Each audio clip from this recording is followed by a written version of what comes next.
So, I'm in my new truck. I finally got my 2018 Toyota Tacoma TRD Offroad in super white.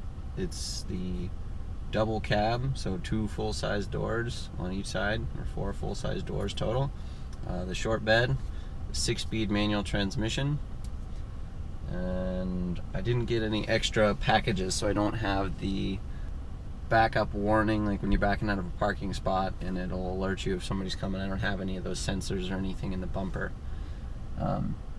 So that is the truck. I've had it now for about 5 weeks. I've put 600 miles on it now. I have a really short commute, so that's why there's not very many miles on it.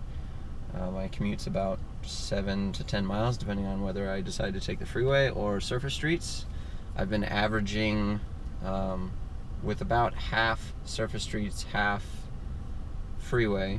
I have averaged 18.5 miles per gallon over the 600 miles that I've driven, and I calculate that by the number of gallons of fuel that I put in versus the miles that I drove per that tank. I reset my trip every tank to make sure, so that average is over the 2 fill-ups that I've done for this 600 miles, since it's a 21-gallon tank. Pretty sure it's a 21-gallon tank. I've only had to fill up twice, and so the average fuel economy for those 2 fill-ups was 18.5 miles per gallon. So today I want to talk about some of the things that I find nice and interesting about this truck, and favorable and kind of cool, and some of the things that I'm a little bit on the fence about that I've noticed. So these are all going to be my opinion. I'm very picky. I'm an engineer for my day job, and so that's basically my job, is to be very analytical. So my list of things that are weird and that I find kind of wonky is longer than the list of things that I find interesting, but this is not, I don't plan for this to be the last video that I make, so there will be more videos, and like I said, most of my job is to be analytical and picky, and so a lot of the things that I'm going to pick out are things that I don't like. There are a lot of things about the truck that I do like. I don't regret purchasing the truck at all. I don't regret getting the manual transmission. I do enjoy shifting. I'm coming from a small car, a Subaru Outback, from a manual transmission, and so that was a lot easier to drive just because it was a smaller car. So I'm still getting used to driving a truck. It's been a while since I've had a truck with a manual transmission. So anyway, that's the background. Let's jump right into my list, and I'll start on my drive here. So that one beep you heard was me putting it in reverse, and what's nice about that is that it doesn't continue to beep after you've put it into reverse, which I had a Toyota Corolla that would do that. And I think it beeps when you put it in reverse, because reverse in the shift pattern is left and up, which would be right next to first gear, but you do have to push it to the left pretty hard from underneath first gear to get it underneath reverse. So there's a pretty heavy detent there, so it's pretty hard to mess that up, unless you're just unfamiliar with the gearbox, and you could slip in there. So I'll start with the things that are a little bit weird, that I find are just kind of strange about the truck. So first thing on my list, and this is in no particular order, is the AC knob. So I have 3 knobs down here on the dash for the fan speed, the air temperature, and where it's hitting me. So what I thought was kind of weird is that the temperature knob, while there is an AC button next to the temperature knob that you can push in to engage the AC pretty much at any temperature, it appears, if you turn the temperature knob all the way counterclockwise, you'll reach kind of a bump stop. But if you turn past that, it will engage the AC and turn on that button, that AC button. So that I thought was kind of weird. Not really a complaint. Another thing is something that I read on Tacoma World, and I thought that I would try. And every once in a while you'll get water or debris or whatever on your rotors. Keep in mind that the rears are drums, so it's really mainly the front rotors, the brake rotors I'm talking about. And so maybe this is not necessary, but I've done it in the past, and I seem to find that it helps to bring back the brake feel after wet day and the brakes got a little wet, and then maybe it got a little tiny bit of corrosion on them, or they're stuck or something. This is mostly things that I've had with older cars. I've never had any issues with this. But if you attempt to dry your rotors by depressing the accelerator pedal and the brake pedal, so hitting the gas and the brake at the same time, you'll get an error message in the dash that basically gives you a stall warning, and it'll cut the power. So since you have you don't have a throttle cable, you're drive-by wire, it can cut the power no matter where your foot is at in the throttle range. So that was kind of weird, but I figured I would test that out. I don't know that I really need to do that, but it's just something that I've noticed. I gotta start going through these a little quicker. So the hood is quite heavy, I've noticed. It's just not a bad thing. I mean, it certainly feels like it's made of steel, or at least a extremely thick aluminum, but it certainly feels like steel. It is quite heavy. So that's kind of a good and bad thing, depending on your point of view. Next thing is, there is a tiny clunk in the rear end somewhere, and that's, keep in mind, here where I live, there's some pretty rough roads, like really rough roads, and that clunk I can only hear when I hit a pretty severe bump. So I don't think that that's anything serious, because I think any new vehicle would probably clunk if you hit some of the bumps that were around here. So that will lead me into another thing. The suspension on this truck is quite stiff. So this is the TRD Offroad, as I said, and I anticipated the off-road suspension being a little bit more compliant, a little bit softer than like the TRD Sport. I may be wrong. It's been a while since I've driven a TRD Sport, but I did notice that coming from my Subaru, at least, this suspension is quite stiff, which, it's a truck, it's to be expected, so that's not really a big deal. Another thing that I thought was really weird, and this actually bugged me so much that I had to do something about it, was because I ordered the truck and I didn't get any extra packages with the sensors in the rear bumper. My rear bumper came with chrome plastic, so chrome plated plastic corner caps. So for those of you that don't know, the rear bumper in this truck is composed of 3 plastic components over an underlying steel tubular frame structure, from what I can tell, and the 2 corner plastic pieces were chrome plated. And so the chrome caps, I thought, just didn't match, and white caps would be better. I did end up changing that, and I'll talk about the extras that I've done to this truck at some point also. So another thing that I noticed is the long crank over time.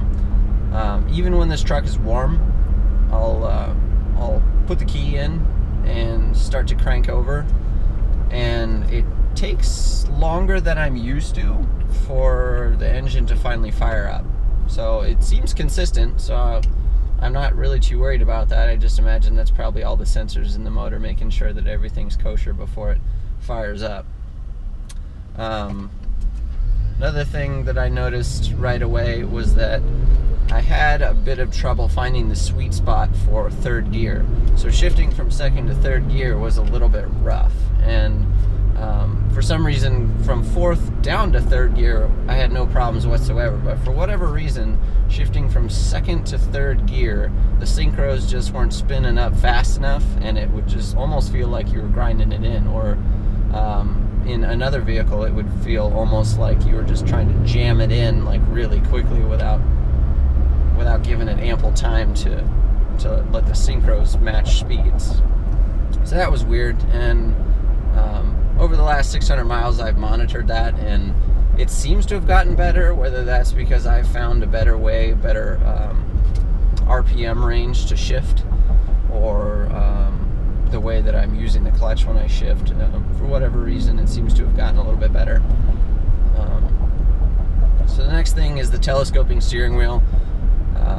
Calling this a telescoping steering wheel is a little bit of an overstatement. The telescoping ability is about 1.5 inches or less, so it's very, very minor. It is nice that it has it, for sure, because it can offer some change in the driving position, which is nice, but it is very minor. I would like it to be just a little bit closer to me so that I can, you know, rest my elbows comfortably on either the door panel or the center console here. So this is just an observation, this next one. The truck seems to get up to temperature really quickly. And I did notice that this is a much thinner oil than I've run in any of my other vehicles. It's a 0.20 weight oil, and so that's quite thin, so I imagine the tolerances in the engine are pretty tight. So it would make sense that this thinner oil, this less viscous oil, would require less time to get up to temperature, but I just thought that was an interesting thing. So one more thing, since this is a 6-speed manual transmission, or not one more thing, this is another thing. Since this is a 6-speed manual transmission, you have 6 gear choices, and since I have to do all the clutch slipping myself to pull out of some steep grade, or if I'm like pulling a load or something like that, first gear is quite low. So as you can imagine, as I'm going across an intersection and I put it in first gear, I don't make it very far before I have to shift into second. So that's a tiny bit annoying, but I've driven big trucks before and I'm kind of used to that. Also, a note on that, since first gear is so low, I thought maybe second gear is going to be tall enough that I can just take off in it, but that is not the case. If you try and take off in second, if you're not rolling, it's going to be a struggle, so you're going to end up slipping the clutch quite a lot. So that's that. Another weird thing is the display dimming. So there's the knob, the reset knob for the trip meter in the cluster here, and that's fine. So if you twist that to the side, it controls the cluster brightness, but not the stereo brightness. So I have the touchscreen stereo, so it can be quite bright. This little knob up here is not a free twist like you might think. It's more of like a click to the left and click to the right, which is kind of notching, a little bit annoying to get through quickly. So that's a little weird. And then the display brightness of this stereo is not easy to control. Obviously, when you turn your headlights, it dims it, but there's a setting in there where you have to go into the settings and kind of go a little bit deep into the menus, and then once you finally get in there, you get to the setting where you basically can change the display brightness to, I think it's daytime mode, like when it's nighttime. So like if you put your headlights on and it's raining but it's still pretty bright, you can change the display to be brighter, but it's really just one setting. So that's one weird thing. Another thing is the gas flap. So on my Subaru, there was a lever down here on the floor that I had to pull to open the gas flap, so you couldn't get at it from outside. So this doesn't have that. You just go outside and flip it open, which is, I don't know, it is what it is. I can get a locking gas cap. I'd rather not, but I guess it would have been nice to have something like that just to guard against anybody stealing fuel. I don't expect that to happen, but, you know, just something. Another thing is the throttle response. So since this is a drive-by-wire system, I have read on Tacoma World, other people have had these complaints too. The throttle response is a little bit electronic. And what I mean by that is that if you hit the throttle, and somebody else described it a lot better than I did, so I'll try and paraphrase what they said, but if you're hammering down on the accelerator, the engine then interprets the signal that you're giving it and decides what it wants to give you back. So that is pretty annoying. I've never really liked the drive-by-wire system for that reason. So just a note. One more thing, or another thing, is the stickers. So this must be a Midwestern thing, but all the dealers around here seem to put their sticker on the car before they sell it, and that drives me nuts.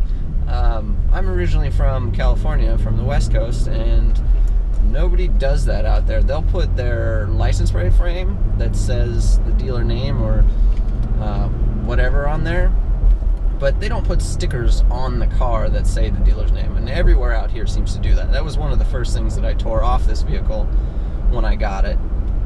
Before I even drove it off the lot, I pulled that sticker off because I asked them not to put it on there when the truck came in, because I ordered it. I got it with 8 miles on it, and nobody else drove it but me and some Toyota technicians, so I wanted this thing to be untouched, but they still put the sticker on there, so that was really annoying. So this, for the final time, this is the last thing that I have on my current list, and the dipstick is quite long. So there's a lot of room under the hood when you pop that open, and so what I've noticed is that the engine seems quite tall, which I guess the stroke must be quite long, but because of that, the dipstick is quite long, so you're pulling out a huge dipstick to try and check the oil. It's kind of crazy how long the thing is. So that was just an interesting point. So now we'll move quickly into the things that I like and are pretty interesting about this truck. So first thing on my list is auto up and down windows. And so the front 2 windows are auto up and down at one touch, which I find very helpful. It would be nice if all 4 were auto up and down, but I really appreciate having the front 2 that way. Second thing is having 6 gears is quite nice. I've definitely noticed that coming off of my Subaru, which is a 4-cylinder, and this being a 6-cylinder, I tend to run at lower RPMs anyway because this has more torque down low. But having the 6 gears really makes it so that highway speeds, you run at lower RPMs, at least. So my Subaru was a 5-speed, and I felt like I was maxing the thing out going 70 miles an hour. But this seems to be, if I remember correctly, it's right at about 2,500 RPMs at like 65 or 70 miles per hour, which is lower than the Subaru was, which is nice.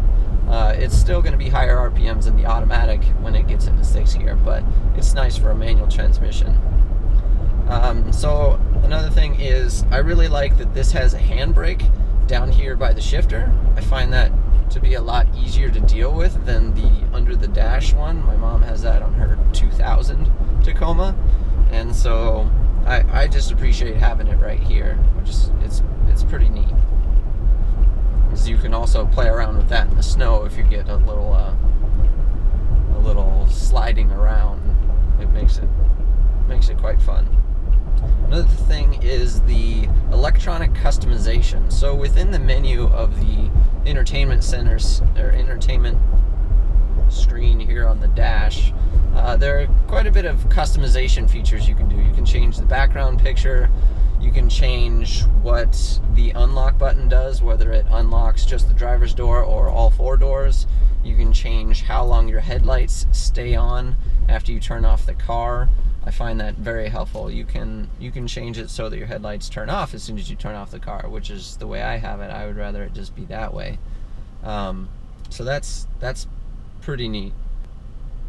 What else here? The door panels. I was actually a little bit worried about this because I have a dog, and so she's going to be riding in here with me occasionally.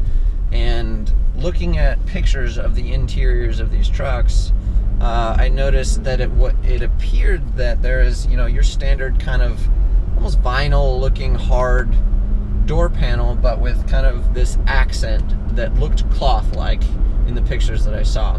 And I was pleasantly surprised that it's actually more of like a vinyl or rubber soft touch material. So it's a lot easier to wipe off dog hair and slobber, which is pretty handy.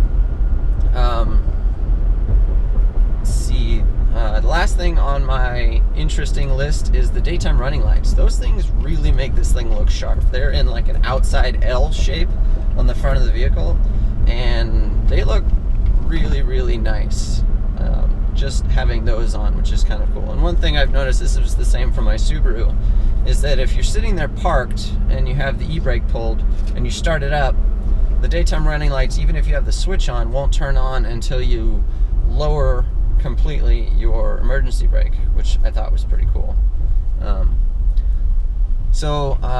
Really quickly, before I end this video, I'm going to talk about the extras that I've added to this truck. So right away, I told you that I pulled that stupid dealership sticker off of here. So that was the first thing that I did. Also, while I was at the dealership, I had bought a TRD Pro shift knob, and so I installed that before I even drove it off the lot. And I do like it. It may not be as ergonomically acceptable or just as ergonomical as the stock rounded shifter, but I just like the way it looks. It gives the car or it gives the truck a nice interior look, and I think it looks good. So what else? I also put a TRD Pro grill on this thing, which was pretty cool. It was incredibly easy to get the grill off and the whole bezel and stuff. But getting the trim pieces off and getting the sensor out turned out to be a lot bigger of a project than I had anticipated. It's still doable, but it is kind of a pain if you plan on doing that. So that was one thing. I put the TRD Pro grill on there. I debadged it, so I took off the Tacoma letters that are on the doors. So those were chrome. I don't like chrome on this truck. I think black and white is a much better color combination. So I took those off. There was a V6 emblem on the tailgate. Took that off. And then I got the black satin inlaid Tacoma letters that go inside the debossed Tacoma word across the tailgate. So in the tailgate there's the letters for Tacoma spelled out in there, kind of recessed in the tailgate. So I got the black letters that go in there. It looks really nice without any other emblems on it. And I got these, they're probably about 4 inches wide and about 2.5 to 3 inches tall, just TRD, just black satin TRD emblems, and I put those underneath the mirrors. And I'd like to show pictures of this. Don't know if I'll get to that, but I put those underneath the mirrors. I thought that looked really nice. I had a Corolla XRS at one point that had those on there, and I just thought that looked really good. And it's almost like a TRD Pro, but without the Pro on there. And the TRD Pro emblems that they put on there are quite large. So I didn't want to pretend like this was a TRD Pro. I wanted to call it like it was. So I just put those on there. I also removed the stickers from the bed that said TRD Offroad, so it's just a plain white bed now. Again, going for the look of the TRD Pro, but without trying to say it was a TRD Pro. And then I talked about those rear bumper caps. So I did find out when I was messing with those rear bumper caps that is actually a thin layer of chrome metal on plastic. So I didn't find that out until I popped them out and I started sanding on them. So I ultimately ended up setting those aside. I got the VIN number for a TRD Sport Tacoma in white, and I ordered those bumper caps expecting them to come painted, and they were not. They came prepped for paint, which basically just means that they popped it out of the mold and shipped it to you. You still got to sand and all that. So I did end up getting my paint code, taking my paint code to an automotive paint store, and they color matched and mixed me up a batch into a spray can. And so I primed and painted and clear coated those, which turned out really nice. The clear coat came out a little bit more textured than I would have liked, but because this is a white truck, it's very difficult for you to ever see that. So I just think having that white accent on there makes it look really good. And again, I'll try and include some pictures in this if I can figure out how to incorporate those into a video. So thanks for watching, guys. If you have any specific questions about the truck or things that you would like to know more specifically, please let me know. There are a ton of things that I have not covered, and a ton of things that I'm going to figure out, I'm sure, in the next however many years I own this truck. But for the meantime, I'm sure that there's a lot of things that I'll figure out. So comment below or message me, however you feel you should do that, and ask me what you would like to know, and I'll see if I can include that in the next